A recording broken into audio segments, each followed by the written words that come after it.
মামাতো ফুফাতো সব ভাই বোন মিলে চলে যাচ্ছি আজকে আমরা 201 গম্বুজ মসজিদ দেখার জন্য। এই মসজিদটি আমাদের পাশের জেলা টাঙ্গাইল জেলার গোপালপুর উপজেলায় অবস্থিত। সো হ্যালো এভরিওয়ান, আসসালামু আলাইকুম। কেমন আছেন সবাই? আশা করি সবাই ভালো আছেন এবং আল্লাহর রহমতে সুস্থ আছেন। সবাইকে ওয়েলকাম জানাচ্ছি আমার চ্যানেলে নতুন আরেকটি ভিডিও দেখার জন্য। সব ভাই বোনরা মিলে একসাথে গল্প করতে করতে পরিকল্পনা করে ফেলি 201 গম্বুজ মসজিদ দেখতে যাব। সেই চিন্তা ভাবনা থেকেই দুপুরবেলা মিষ্টি মিষ্টি রোদের মধ্যে আমরা বের হয়ে পড়ি 201 গম্বুজ মসজিদ দেখার জন্য। মসজিদের সামনের অংশ তো একটু করে আপনাদের দেখিয়ে দিলাম, এবার না হয় চলুন উপরে যাওয়া যাক। আগের সময় যখন এসেছিলাম তখন দেখেছিলাম সব সিঁড়ি দিয়েই উপরে ওঠা যায়। এখন নিয়ম করে দিয়েছে এক পাশ দিয়ে মহিলা আর এক পাশ দিয়ে পুরুষ। আগে তো ছেলে মেয়ে উভয়ই এক পাশ থেকে আরেক পাশে যেতে পারত, এখন একটু ভিন্ন। এখন এক পাশ থেকে আরেক পাশে কোনোভাবেই যাওয়া সম্ভব না। 2013 সালের জানুয়ারিতে এই মসজিদের নির্মাণ কাজ শুরু হয়। মসজিদটির কাজ এখনও শেষ হয়নি, এখনও কাজ চলমান। দূর দূরান্ত থেকে অনেক মানুষ আসে এই 201 গম্বুজ মসজিদ দেখার জন্য। এটি পৃথিবীর সবচেয়ে বেশি গম্বুজ বিশিষ্ট মসজিদ। পৃথিবীর দ্বিতীয় সর্বোচ্চ মিনারও এই মসজিদটিতে রয়েছে। এই মসজিদে প্রায় 15,000 মুসল্লি নামাজ আদায় করতে পারবেন। পুরুষের পাশাপাশি মহিলাদের জন্যও রয়েছে নামাজের সুন্দর ব্যবস্থা। এই মসজিদের 4 কোণায় 4টি মিনারে ওঠার জন্য রয়েছে অনেকগুলো সিঁড়ি। মিনারগুলোতে ওঠার জন্য নিচে জুতা রেখে তারপর উপরে উঠতে হবে। আমি যখন এর আগের বার এসেছিলাম তখন এরকম ব্যবস্থা ছিল না, এখন নতুন চালু হয়েছে। নিজের অভিজ্ঞতা থেকে একটা কথা বলি, সেটা হচ্ছে যে মসজিদের উপরে ওঠা একদম বন্ধ করে দেওয়া উচিত, সেটা পুরুষ বা মহিলা। কারোরই উপরে ওঠার আসলে পারমিশন দেওয়া ঠিক না, যেহেতু এটা মসজিদ, এটা কোনো ঘোরার জায়গা না বা উপরে উঠে দেখার মতো কিছু নাই। এরপরেও আসলে আমরা বাঙালি কোনো কিছুই মানতে চাই না, যেহেতু সুযোগ রয়েছে উপরে ওঠার জন্য, তার জন্য আসলে সবাই উপরে ওঠে। তবে আমার মতে আমি মনে করি যে উপরে না ওঠাই ভালো এবং এটা বন্ধ করে দেওয়া উচিত।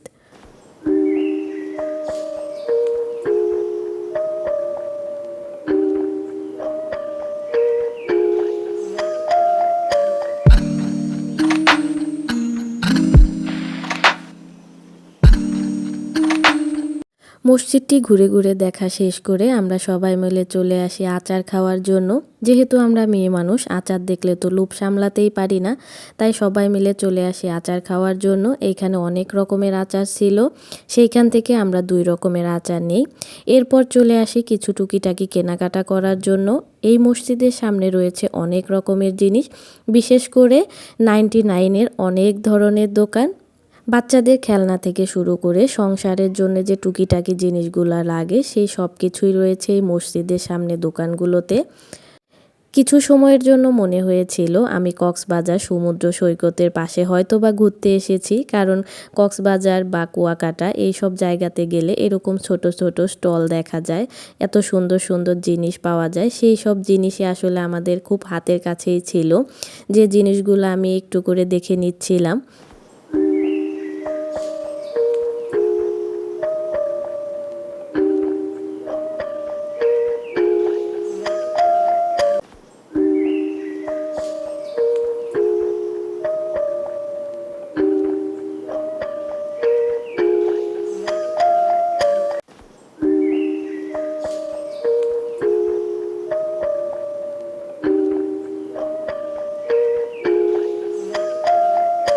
দোকানগুলোর পাশেই রয়েছে বাচ্চাদের অনেকগুলো রাইড। বাচ্চাদের পাশাপাশি বড়রাও এখানে উপভোগ করতে পারে রাইডগুলো।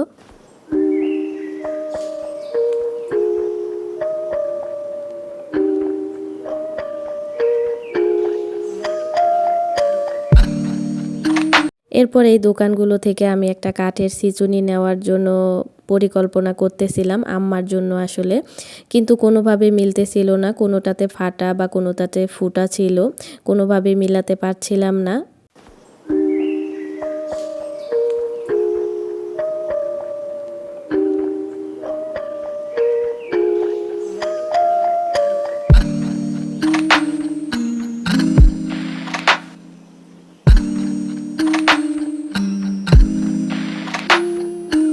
তারপর চলে যাই পাশের এক দোকানে, সেইখানেও আমি কোনো কিছুতেই মিল করতে পারতেছিলাম না। এরপর একটা সুন্দর মিরর পাই, সেইখানে একটু ভিডিও করে নেই। সাথে আমার মামাতো বোনও, তারপরে ওর ননদও ছিল, ওরাও কিছু টুকিটাকি জিনিস কিনতে ছিল। ওদের হুট করে চুড়ি পছন্দ হয়, ওরা চুড়ি নেয়।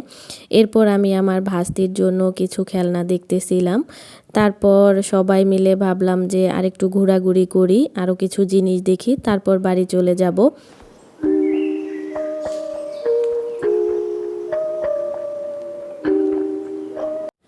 এরপর অবশেষে আমি কাঠের ছিঁচুনিটা পাই ভালোভাবে। এরপর সাকিবকে বলি, আমার মামাতো ভাইকে, যে তুই একটু পরীক্ষা করে নে যে এটা আবার ফেটে না যায়। ও শরীরে সমস্ত শক্তি খাটিয়ে এটা চেক করে নেয়।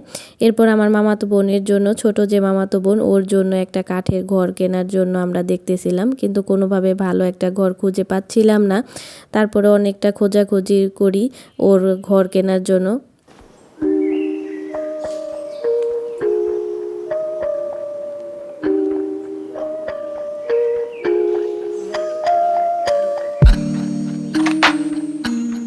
যাই হোক, তারপরে আমরা চলে আসি অপর পাশে। এইখানেও কিছু দোকান ছিল, সেইখান থেকে একটা ঘর পছন্দ হয়। এই ঘরটা ভালো ছিল, সেইখান থেকে আমার মামাতো বোনের জন্য ঘর নেওয়া হয়।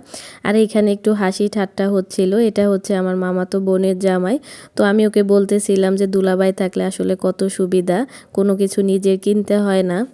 এই দোকান থেকে আমরা সবাই মিলে ডিমের চপ কিনি, কিন্তু এই ডিমের চপটা এতটাই বাজে ছিল যে ব্যাটারটা ছিল, এটা ছিল গরম, আর ডিমটা ছিল প্রচুর পরিমাণে ঠান্ডা। খাবারটা খুবই বাজে ছিল, সেটা আর নাই বলি। এরপর আমরা ঝালমুড়ি খাই। তো সবাই মিলে ঝালমুড়ি খাওয়া শেষ করে বাড়ির দিকে রওনা হব। তো ভিডিওটা আপনাদের কাছে কেমন লাগলো তা কমেন্টে জানাতে ভুল করবেন না। আজকের মতো এই পর্যন্তই। আল্লাহ হাফেজ।